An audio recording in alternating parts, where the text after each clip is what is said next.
Higher secondary വിഭാഗം ആൺകുട്ടികളുടെ Bharatanatyam. ചിലങ്കവേദിയിൽ 20-ാം number വിളിച്ചു. തിരശ്ശീല ഉയർന്നപ്പോൾ എല്ലാവരും ആദ്യമൊന്ന് അമ്പരന്നു. ഈ കുട്ടി എങ്ങനെ നൃത്തം കളിക്കും? എന്നാൽ നൃത്തം തുടങ്ങിയപ്പോൾ അമ്പരപ്പ് ആകാംക്ഷയ്ക്ക് വഴിമാറി. ഇത് അനൂപാർ കാരണവർ. Mannar NS boys higher secondary സ്കൂളിലെ +1 വിദ്യാർത്ഥിയാണ്. സാമാന്യശേഷിയില്ലാത്ത അനൂപ് അറിയപ്പെടുന്നത് മാന്നാർ അയ്യപ്പൻ എന്നാണ്. 5ാം ക്ലാസ് മുതൽ നൃത്തം പഠിക്കുന്നുണ്ട്. കഴിഞ്ഞ സംസ്ഥാന കലോത്സവത്തിൽ നാടോടി നൃത്തത്തിൽ പങ്കെടുത്ത് B ഗ്രേഡുമായാണ് അയ്യപ്പൻ മടങ്ങിയത്. മുൻപ് ദേശീയ തലത്തിൽ സോഷ്യൽ ജസ്റ്റിസ് ഫോർ ഡിസേബിൾ സംഘടിപ്പിച്ച സംഗീത നൃത്ത മത്സരത്തിൽ കേരളത്തെ പ്രതിനിധീകരിച്ചതും അയ്യപ്പനാണ്.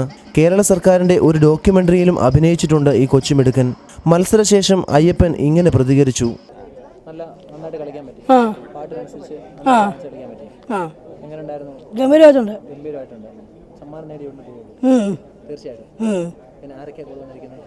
ചേട്ടനുണ്ട്, അമ്മയുണ്ട്, ഡാൻസറുണ്ട്, അച്ഛനുണ്ട്, മേക്കേഴ്സാറുണ്ട്.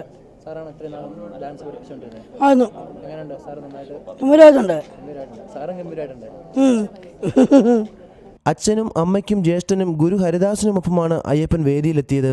സമ്പൂർണ്ണ ശേഷിയുള്ള വിദ്യാർത്ഥികളുമായി അയ്യപ്പനെ താരതമ്യം ചെയ്യാൻ തോന്നുന്നില്ല.